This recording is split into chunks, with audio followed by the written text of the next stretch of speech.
को मिला है, पूछता है। सो बेसिकली अगर हम जैन धर्म की बात करें तो ये कौन से शब्द से बना है? तो जीना शब्द से बना है या जीन शब्द से बना है। किससे बना है? जीन शब्द से बना है, जिसका मतलब होता है कॉन्करर। क्या मतलब होता है? कॉन्करर, या इसी को कहते हैं विजेता। ठीक है, जो अपने जन्म मृत्यु ये सब पे विजय पा लिया हो, उसी को हम कहते हैं कि ये जैन है, ये जिन है। बात समझ में आ रही है? सो बेसिकली अपन को यही जैन धर्म पढ़ना है। जैन धर्म कैसे आएगा उसको समझने से पहले हम एक वर्ड समझते हैं जिसका मतलब होता है तीर्थंकर। क्या होता है? तीर्थंकर। तीर्थंकर क्या है? सो बेसिकली तीर्थंकर का मतलब होता है बेटा और का मतलब होता है पतवार बोल सकते हो। ठीक है, नाव का पतवार, नाव का पतवार। ऐसा माना जाता है कि ये वो इंसान है जो कि आपको ज्ञान रूपी या अज्ञान रूपी दुनिया से नाव के पतवार के रूप में, नाव का पतवार मतलब जो इस तरीके से होता है ना, तो उसके माध्यम से अज्ञान से ज्ञान की ओर ले जाए, तो उन्हीं को कहते हैं तीर्थंकर। तीर्थंकर वे महान पुरुष हैं, वे महान आदमी हैं, या जो भी भगवान बोल सकते हो, जो कि आपको अज्ञान से ज्ञान के रास्ते ले जाए। किसकी मदद से? नाव की पतवार के माध्यम से या फिर और की माध्यम से। अभी अगर हम देखें जैन धर्म में तो टोटल हमारे पास 24 तीर्थंकर हैं। कितने तीर्थंकर हैं? 24 तीर्थंकर हैं, 24 तीर्थंकर हैं जैन धर्म में। मोस्ट इंपॉर्टेंट चीज़ कि हमको इनमें से 2 लोगों के बारे में ही नॉलेज है, बाकी 22 के बारे में कोई नॉलेज नहीं है। 2 माना जाता है कि ये ऐतिहासिक हैं, हिस्टोरिकल हैं, और बाकी जो 22 हैं वो मैथोलॉजिकल या पौराणिक हैं। उनके बारे में हमें नहीं पता कि वो इंसान थे, पुरुष थे, महिला थे, क्या थे, वी डोंट नो एग्जैक्टली। ठीक है, लेकिन जो लास्ट के 2 हैं, पार्श्वनाथ और महावीर स्वामी, इनके बारे में हमें सब कुछ जानकारी मिलता है। ठीक है, सो अब इन 24 को क्या हमें याद करना है क्या? तो नहीं, इसमें से कुछ महत्वपूर्ण है उनको याद करना है, और उनके साइन को अपन को याद करना है। कई बार प्रीलिम्स में क्वेश्चन पूछ लेता है। बात समझ में आ रही है? चलिए देखते हैं इसके बारे में कि कौन कौन से ऐसे तीर्थंकर हैं जिनको हमें याद रखना है। सो ये एक लिस्ट है, इसको आप लोग याद रखिएगा। कौन कौन सा याद रखना है सो बेसिकली बताते जाता हूँ, उसको आप नोट डाउन करते जाइएगा। सबसे पहला आपको पता होगा ऋषभ देव जो है पहले तीर्थंकर माने जाते हैं। इनको आदिनाथ ऋषभ देव के नाम से भी जाना जाता है, जो कि पहले तीर्थंकर हैं, और इनका जो प्रतीक है वो सांड है या ऑक्स है। याद रखना कि इनके बारे में हमें ऋग्वेद में भी जानकारी मिलती है। हमने जब ऋग्वेदिक पेज पढ़ा तो वहाँ पे भी हम देखे थे कि ऋषभ देव की जानकारी जो है वो ऋग्वेद में मिलता है। ठीक है, दूसरे नंबर के जो हैं इसका नाम है अजीतनाथ, और इनका जो प्रतीक है वो है हाथी, एलिफेंट। ठीक है, तो पहले नंबर पे बोलते जाइए मेरे साथ, ऋषभ देव या आदिनाथ ऋषभ देव, दूसरे नंबर पे अजीतनाथ, और तीसरे नंबर पे संभवनाथ, जिनका प्रतीक है घोड़ा। ठीक है, उसके बाद 7वें नंबर पे जाना है, इनको बोलते हैं संपार्श्वनाथ या सुपार्श्वनाथ भी बोलोगे। इनका जो साइन है वो स्वास्तिक है। अभी लिखो मत, पहले याद कर लेते हैं फिर अपन लिख लेंगे। उसके बाद 16वें नंबर पे हमको याद रखना है शांतिनाथ के बारे। ठीक है, और इनका साइन है क्या? हिरण। उसके बाद 21वें नंबर पे याद रखना, इनको हम नमीनाथ कहते हैं। 22वें नंबर को नेमीनाथ कहते हैं। ये 2 टर्म याद रखना, 21वें नंबर वाले नमीनाथ हैं और 22वें नंबर वाले नेमीनाथ हैं, जिनको हम अरिस्टोनेमी के नाम से भी जानते हैं। तो कई बार एग्जाम में नेमीनाथ पूछता है। ठीक है, और हमें डाउट है कि ये नेमीनाथ पुरुष थे कि महिला थे। आगे हम डिस्कस करेंगे इनके बारे में डिटेल में। एक तबका है जो कि इनको पुरुष मानता है, और एक तबका है जो कि इनको महिला मानता है। ठीक है, उसके बाद 23वें याद रखने हैं पार्श्वनाथ के बारे में। इनको ऐतिहासिक माना जाता है, हिस्टोरिकल माना जाता है। और 24वें महावीर स्वामी है, जिनका प्रतीक चिन्ह क्या है? सिंह है। Is it clear? तो पहले अपन इसको याद रखते हैं फिर इसको याद करेंगे। ओके, पहले कौन है बेटा? ऋषभ देव या आदिनाथ ऋषभ देव। दूसरे, तीसरा संभवनाथ। पहला ऋषभ देव, दूसरा अजितनाथ, तीसरा संभवनाथ। उसके बाद 7वां संपार्श्वनाथ। चाहो तो याद रखो, नहीं भी याद रखोगे चलेगा। शांतिनाथ को याद रखना, 16वें नंबर पे। 16वें नंबर पे कौन? 21वें नंबर पे नमीनाथ, 22वें नंबर पे नेमीनाथ याद रखो या अरिष्ट नेमी याद रखो। नेमीनाथ या अरिष्ट नेमी ये 22वें नंबर पे हैं। पार्श्वनाथ 23वें नंबर पे और महावीर 24वें नंबर पे। याद हुआ? चलो पहला बोलो ऋषभदेव या आदिनाथ ऋषभदेव। दूसरे नंबर पे अजित, तीसरे नंबर पे संभव, 7वें नंबर पे बोलो, ठीक है 7वां मत याद रखो कोई दिक्कत। 16वें नंबर पे शांतिनाथ, 21वें नंबर पे नमीनाथ, 22वें नंबर पे नेमीनाथ या अरिष्ट नेमी, 23वें नंबर पे पार्श्वनाथ और 24वें नंबर पे बेटा महावीर स्वामी। क्लियर यहां तक? तो ये चीजें अपन को याद रखें। पहले नंबर पे आदिनाथ ऋषभदेव, दूसरे नंबर पे अजितनाथ, तीसरे नंबर पे 7वें नंबर पे संपार्श्वनाथ, 16वें नंबर पे 21वें नंबर 22वें या नेमीनाथ, 23वें 24वें। साइन याद रखना, ऋषभनाथ का साइन क्या है? ऑक्स या सांड, अजितनाथ का हाथी, संभवनाथ का घोड़ा, संपार्श्वनाथ का शांतिनाथ, नमीनाथ अरिष्टनेमी, पार्श्वनाथ और महावीर स्वामी सिंह। ठीक है, नोटेड डाउन।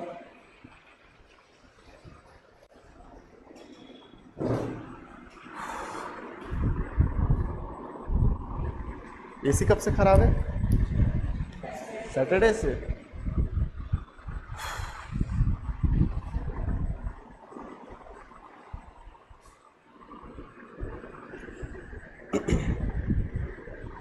इससे पहले वाला नहीं लिखे? जीन और तीर्थंकर, जीन और तीर्थंकर, ठीक है लिख लेना।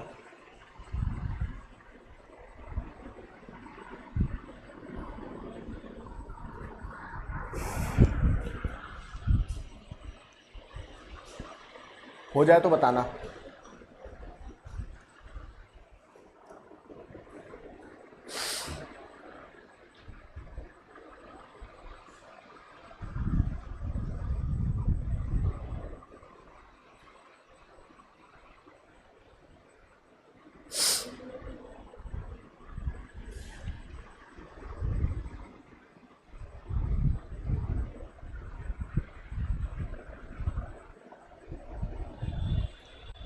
एक 19वां भी जोड़ ही लो, इसमें इंपॉर्टेंट है।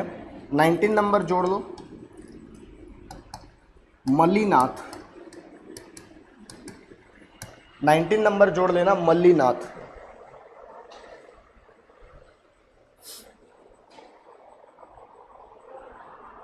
सॉरी 29वें नंबर पे, 29 नंबर।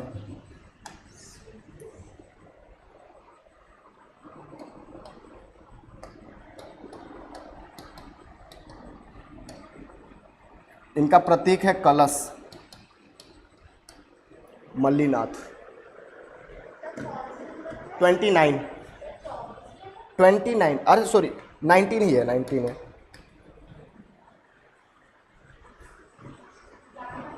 मल्लीनाथ, मल्लीनाथ 19वें नंबर पे।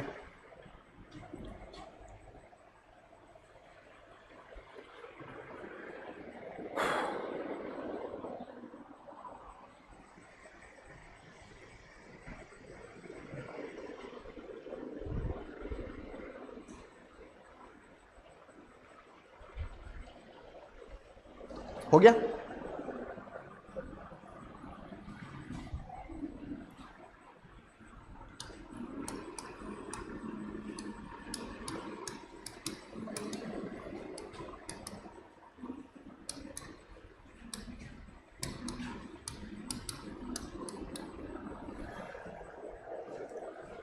चलो आगे चलें। चले, हो गया।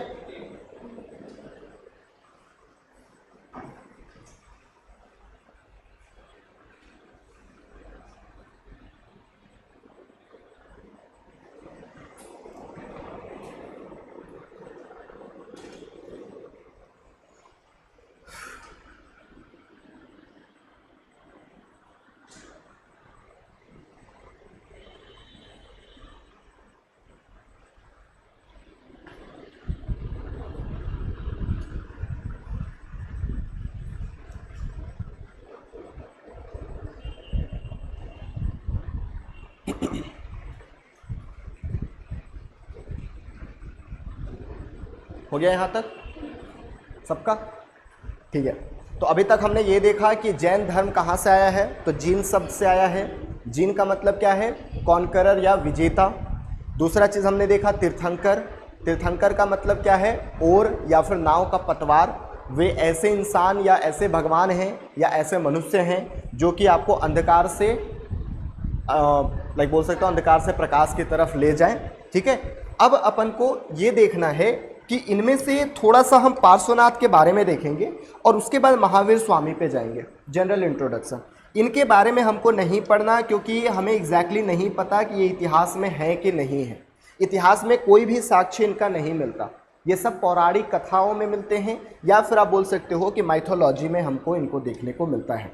आई होप आपने ये जैन धर्म जीन धर्म लिख लिया होगा, है ना। सो अब आगे चलते हैं। सबसे पहले हमको थोड़ा सा पार्श्वनाथ के बारे में पढ़ना है। पार्श्वनाथ कौन है भैया? तो पार्श्वनाथ 23वें तीर्थंकर हैं। जन्म कहाँ हुआ है? वाराणसी, काशी में इनका जन्म हुआ है। इनके पिता का नाम अश्वसेन था जो कि काशी के राजा हुआ करते थे। हमने इनके चिन्ह के बारे में देखा जो कि सर्प है, स्नेक है। ज्ञान प्राप्ति इनको वाराणसी में ही हुआ। आश्रम पद एक जगह है, वहाँ पे उनको ज्ञान की प्राप्ति हुई।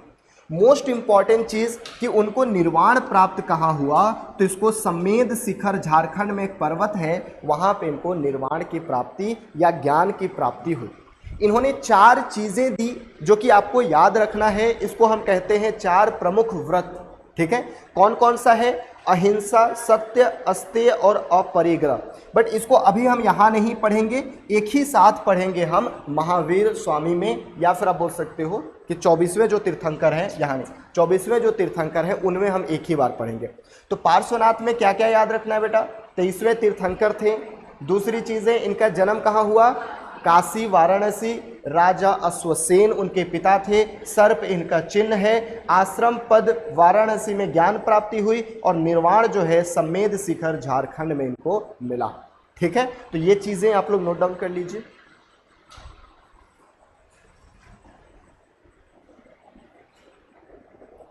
चाहो तो घर में भी कर सकते हो, हम आगे बढ़ सकते हैं, एज यू विश। ये हमेशा रेडी रहता है घर में करने के नाम पे। इतनी गर्मी है ना आज।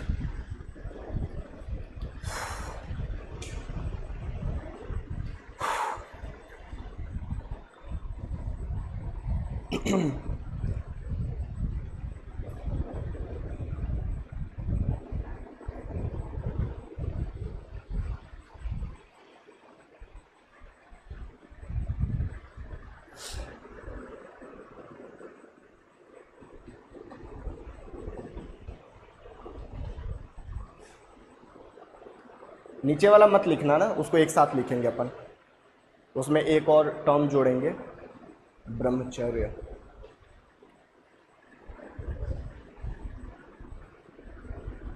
क्या हो गया बेटा?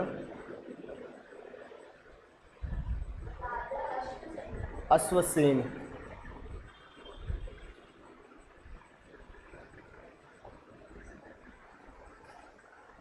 इंग्लिश में भी है।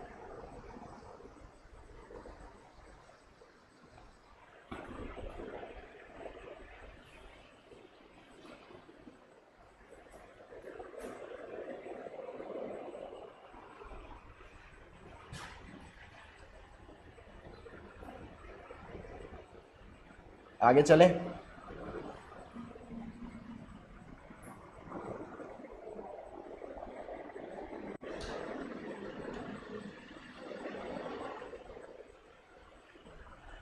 चलें आगे,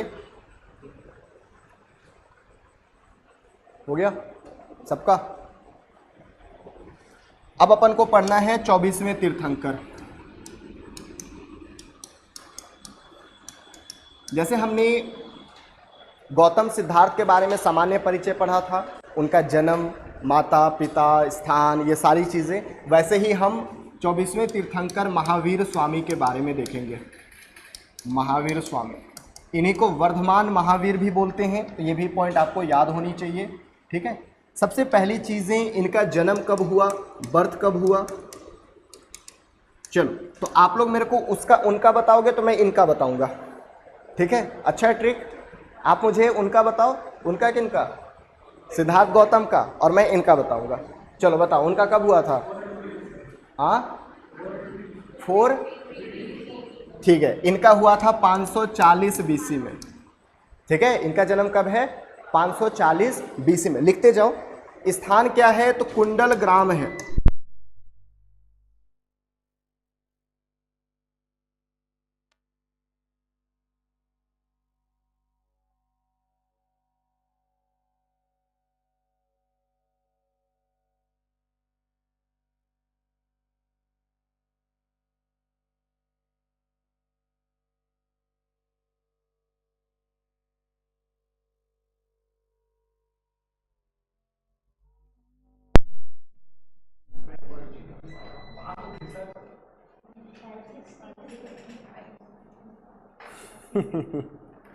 चलो हो गया।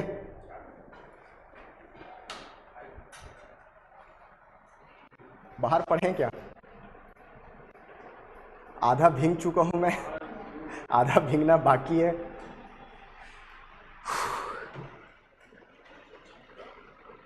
फालतू आज नहा क्या है, मैं यहीं नहा लेता।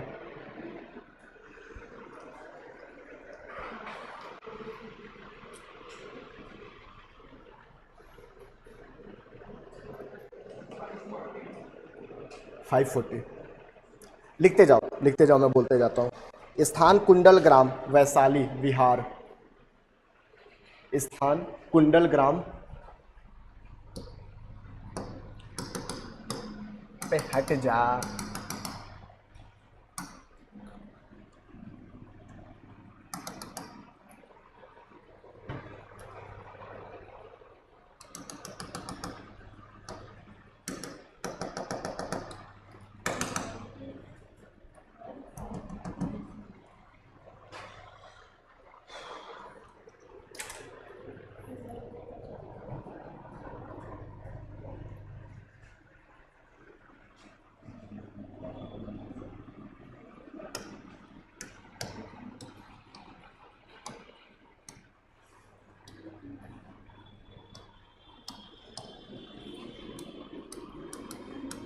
महावीर स्वामी के बारे में लिखिए।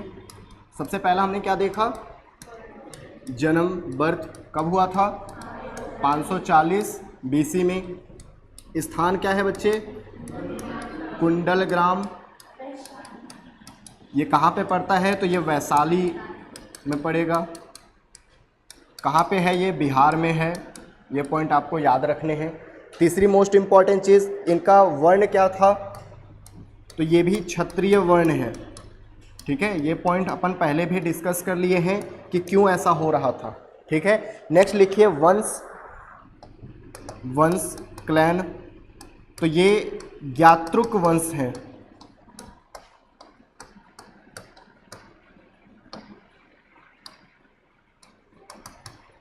ठीक है, ज्ञातृक वंश है, जिसको हम ज्ञात्रिक वंश भी कहते हैं। ये पॉइंट याद रखिएगा। ठीक है, तीसरी मोस्ट इंपॉर्टेंट चीज, इनका महाजनपद कौन सा था, महाजनपद, तो ये वज्जी महाजनपद है। सिद्धार्थ गौतम मल्ल महाजनपद से थे, ये वज्जी महाजनपद से। ये भी क्वेश्चन कई बार पूछ लेता है। ठीक है, पिता का नाम क्या है, सिद्धार्थ। सिद्धार्थ गौतम नहीं, ये अलग सिद्धार्थ है। ठीक है, उसके बाद माता जो है वो यशोधरा है, सॉरी त्रिशला, यार माय मिस्टेक, त्रिशला। त्रिशला से क्वेश्चन तो नहीं पूछता, लेकिन हम आगे एक पॉइंट पढ़ेंगे चेतक के बारे में। तो चेतक से एक बार रिलेशन पूछा है कि चेतक की पुत्री थी कि चेतक की बहन थी।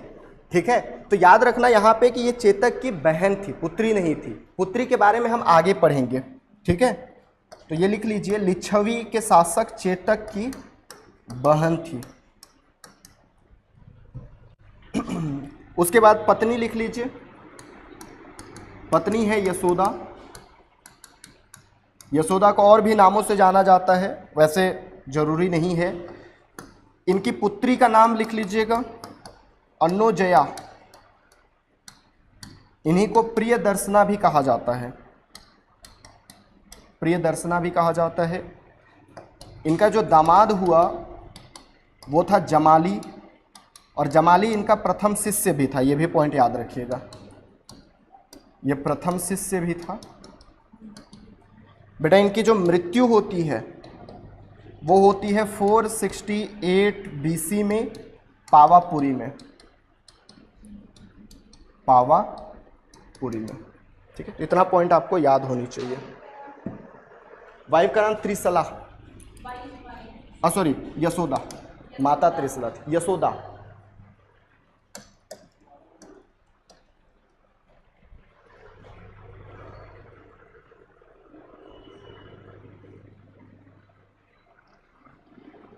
हाँ पूछिए। 468। पूछिए। हम इसको यूपीएससी साइट से पढ़ रहे हैं, तो आप अपनी जैन धर्म की फिलॉसफी यहाँ पे मत लाइए, नहीं तो बहुत कंफ्यूज होइएगा। हाँ हाँ मैं आई नो, इसीलिए मैं आपको बोला कि हम धर्म के अंदर घुस के नहीं पढ़ रहे हैं, हम यूपीएससी के रिस्पेक्टिव से पढ़ रहे हैं। ठीक है, आप कंफ्यूज मत होइए। आई नो कि आपको जैन धर्म के बारे में मेरे से ज़्यादा जानकारी होगी, ठीक है, बट यहाँ पे थोड़ा सा बिलीव करके जो बता रहा हूँ वो पढ़ते जाइए। मैं जितने भी डेटा ले रहा हूँ वो एनसीईआरटी बेस पे ले रहा हूँ। मैं हिंदू हूँ, मुझे नहीं पता एग्जैक्टली क्या डिस्प्यूट है, क्या चीज़ें होती है, बट हाँ जो चीज़ें हम डेटा ले रहे हैं वो एनसीईआरटी फैक्ट पे लिया हुआ डेटा है, तो आप कंफ्यूज मत होइएगा। हाँ बेटा, ये मृत्यु 468 बीसी में पावापुरी में हुआ था।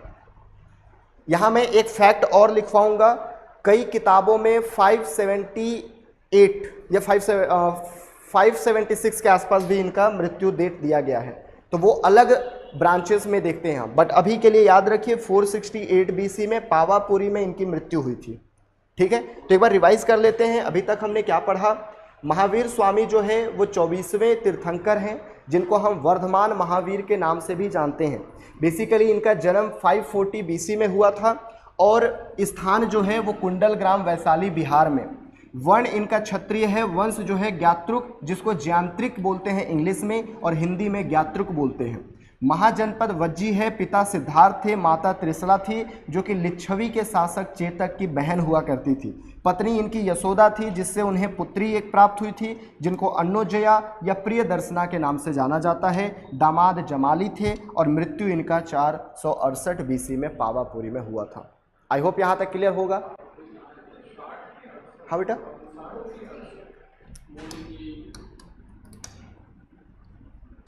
Four 468 not 60।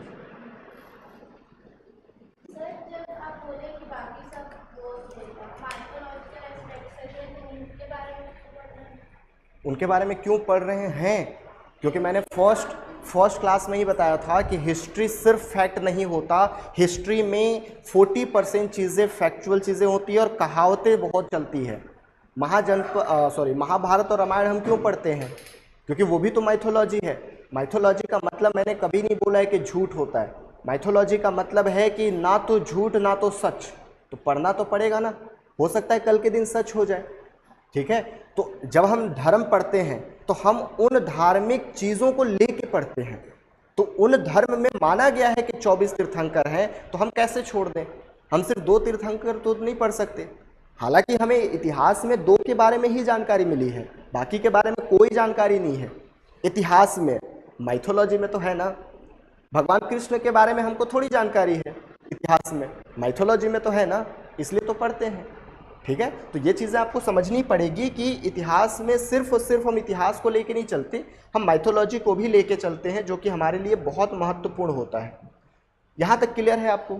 आगे चलें। सो अब बेसिकली एक स्टोरी सुनाता हूँ, आप रिलेट करिएगा सिद्धार्थ गौतम से।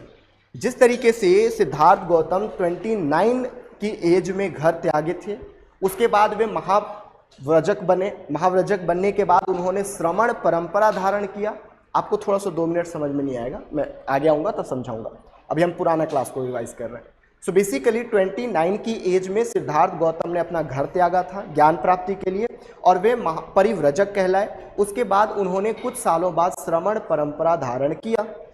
35 की उम्र में यानी कि 6 साल के बाद उनको ज्ञान की प्राप्ति हुई। कहाँ पे? तो वो बोध गया में गए, जिसको उरुवेला कहा जाता था, और वहाँ निरंजना नदी के तट पे उनको पीपल वृक्ष के नीचे ज्ञान की प्राप्ति हुई 49वें दिन पे।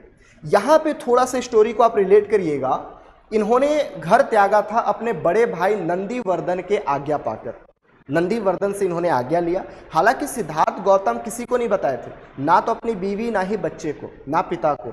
वो ऐसे ही अपना घोड़ा और सारथी को लिए और घर त्याग दिए। लेकिन यहाँ पे ऐसा माना जाता है कि महावीर स्वामी जो हैं वो अपने बड़े भाई नंदीवर्धन से आज्ञा लिए, और उसके बाद 30 की उम्र में, 1 साल बाद 30 की उम्र में वो अपना घर त्याग दिए। और फाइनली आगे देखोगे तो इनको जो ज्ञान की प्राप्ति हुई है वो बेसिकली साल वृक्ष के नीचे हुई है। तो ये कंपेयर करने की प्राप्ति हुई थी, और इनको साल वृक्ष के नीचे ज्ञान प्राप्ति हुई है। जब ज्ञान प्राप्ति हुई तो जैसे वो बुद्ध कहलाए, ये जैन कहलाए, जैसे ये जीन कहलाए। जैसे वो धर्म बौद्ध धर्म कहलाया, वैसे ही ये धर्म जैन धर्म कहलाया। तो जब ज्ञान प्राप्ति हुई तब जाके जैन धर्म आया। जैन धर्म उससे पहले नहीं था। तो याद रखना, जब हम 23 तीर्थंकर पढ़ते हैं, ऋषभनाथ से लेके पारसनाथ तक, यहाँ तक जैन धर्म नहीं था। उससे पहले क्या बोलते थे हमें नहीं पता। लेकिन जब महावीर स्वामी को ज्ञान की प्राप्ति हुई 40 की उम्र में, तब हम यहाँ से जिन और जैन धर्म की उत्पत्ति करना शुरू कर दिए। Is it clear? जैन धर्म कब आया है? महावीर स्वामी के टाइम पीरियड पे। जब महावीर स्वामी को ज्ञान प्राप्ति हुई, उसके बाद वे पहला जो अपना ज्ञान दिए या पहला उपदेश दिए, वे मेघवर्मन को दिए। ये पॉइंट याद रखना। उन्होंने कहाँ दिया था? सारनाथ में 5 शिष्यों को। इन्होंने किसको दिया? मेघवर्मन को, एक ही शिष्य थे। Is it clear? इनका जो दामाद था जमाली, वो भी उनका पहला शिष्य बना। हालांकि उनको बाद में उन्होंने उपदेश दिया, लेकिन पहला शिष्य वही बना हुआ था। एक चीज याद रखना, आगे हम पढ़ेंगे आजीवक धर्म, और आजीवक धर्म के जो संस्थापक है मोगली गोसल। तो मोगली गोसल जो है 6 सालों तक इनके साथ ही तपस्या किया था, लेकिन दोनों के बीच में मतभेद हो गया और दोनों के बीच में लड़ाई होने के बाद दोनों सेपरेट हो गए। एक जैन धर्म के संस्थापक कहलाए और दूसरे जो है वो आजीवक धर्म का संस्थापक कहलाए।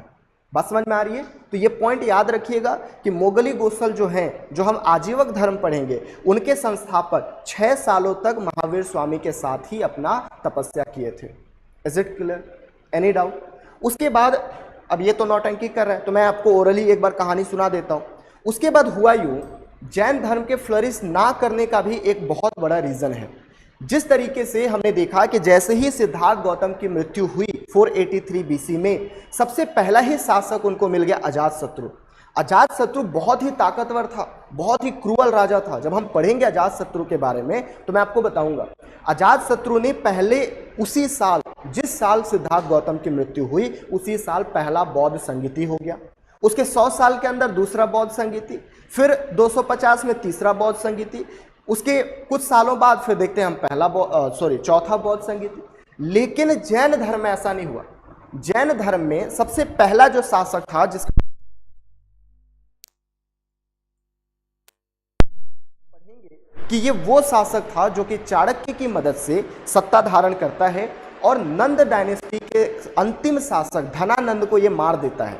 अभी सिर्फ कहानी सुनना, ये जो मैं अभी बातें बोल रहा हूँ वो लगभग अगले महीने पढ़ाऊंगा, तो बहुत आगे की बातें हैं, बस अभी ध्यान से सुनते जाना।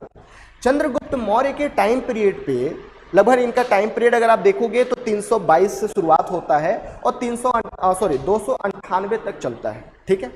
उसी समय बिहार में बहुत बड़ा अकाल पड़ा, लगभग 12 सालों तक फेमीन की स्थिति बनी हुई थी, अकाल की स्थिति बनी हुई थी।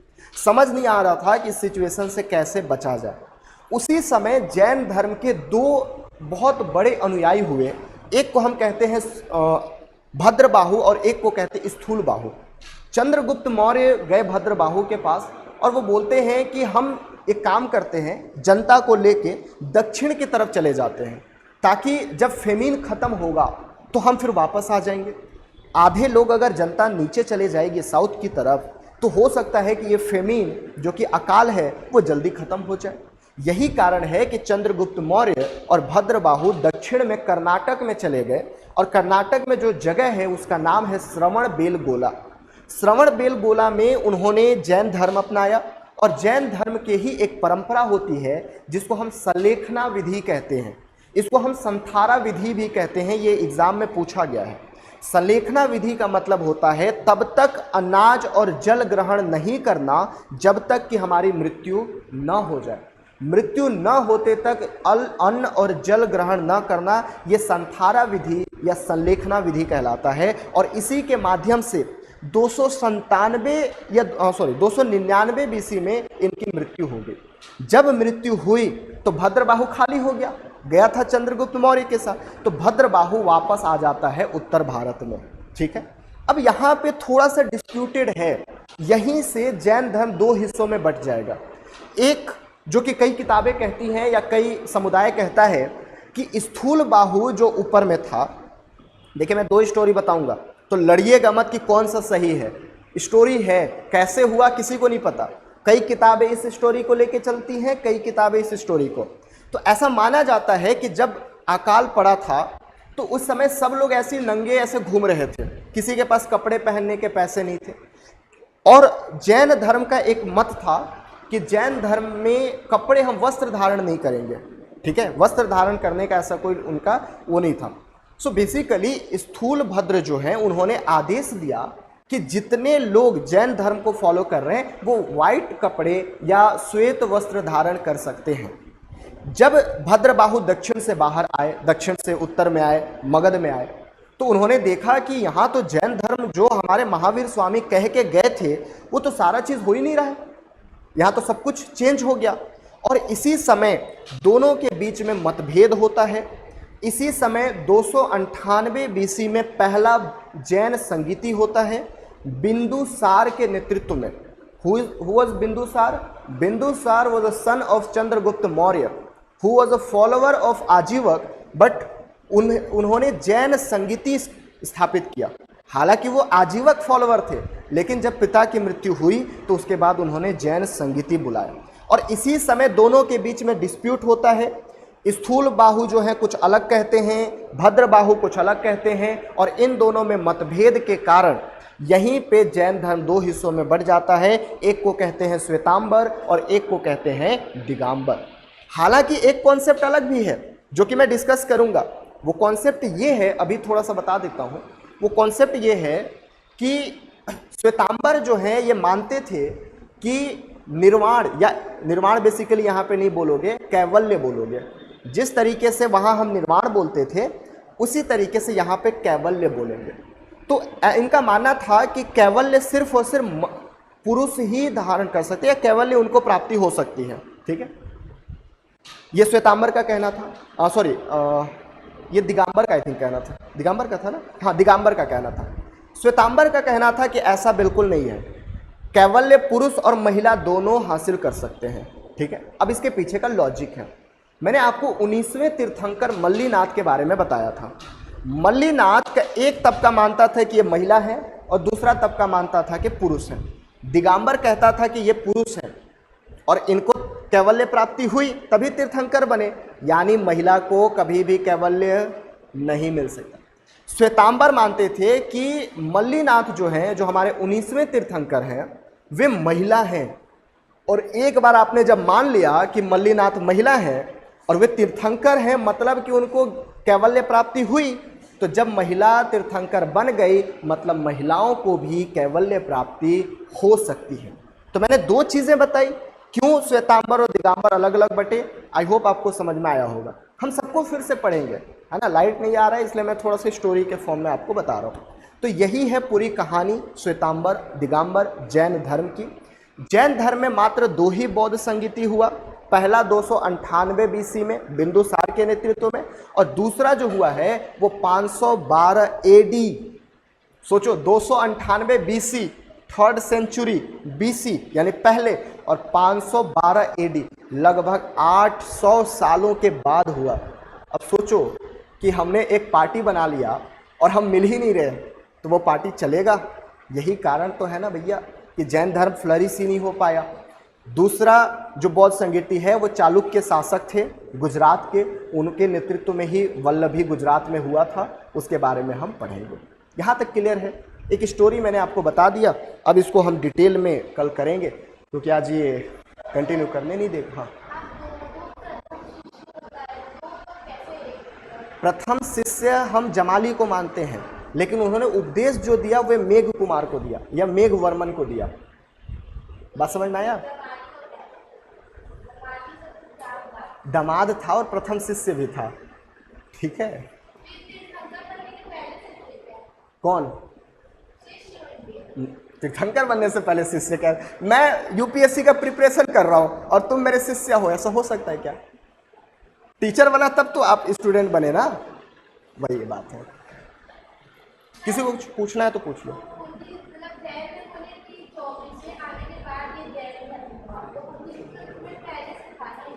कौन बुद्धिज्म में? हाँ, एक्चुअल में याद रखो महावीर स्वामी और सिद्धार्थ गौतम कंटेम्पररी हैं, दोनों साथ साथ चल रहे हैं। जैन धर्म भी चल रहा है, बौद्ध धर्म भी चल रहा है। हाँ, नहीं था। बुद्धिज्म सिद्धार्थ गौतम के साथ आया, सिद्धार्थ गौतम के बाद आया। जैन धर्म जो है ना पहले से था, बट जैन धर्म नहीं कहते थे। ठीक है, वो आया महावीर स्वामी के बाद, इसीलिए महावीर स्वामी को वास्तविक संस्थापक माना जाता है, रियल फाउंडर। वो तो बौद्ध धर्म के फाउंडर हुए ना। अरे मेरे भगवान, सिद्धार्थ गौतम को जब ज्ञान प्राप्ति हुई, ठीक है, तो उनको बुद्ध कहे और उनके द्वारा चलाए गए धर्म को बौद्ध धर्म कहा गया। हाँ, नहीं था, नहीं था। देखो, जब कोई सक्सेस होता है ना, उसके बाद ही उसके फॉलोअर होते हैं। ज्ञान प्राप्ति होगी तब तो फॉलोअर आएंगे। ठीक है, और किसी को कुछ है तो पूछ लो। बेटा आई थिंक थोड़ा आपको आज समझ नहीं आया होगा, 1-2 दिन बैठो, आ जाएगा समझ। एक तो आज ये प्रॉब्लम क्रिएट कर दिया, और दूसरी चीज़ है कि मैं पूरा स्टोरी एक ही बार बता दिया। ठीक है, तो 1-2 दिन बैठिए, समझ में आएगा, नो डाउट। और किसी को कोई डाउट बेटा?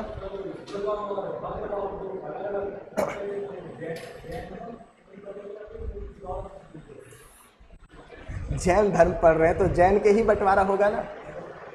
जैन धर्म के ही 2 ब्रांचेस हैं, जैसे हीनयान और महायान वहाँ हमने पढ़ा ना, वैसे ही श्वेतांबर और दिगंबर यहाँ पे हम पढ़ेंगे। ठीक है, और किसी को कुछ पूछना है तो पूछो, बौद्ध धर्म से भी पूछ सकते हो।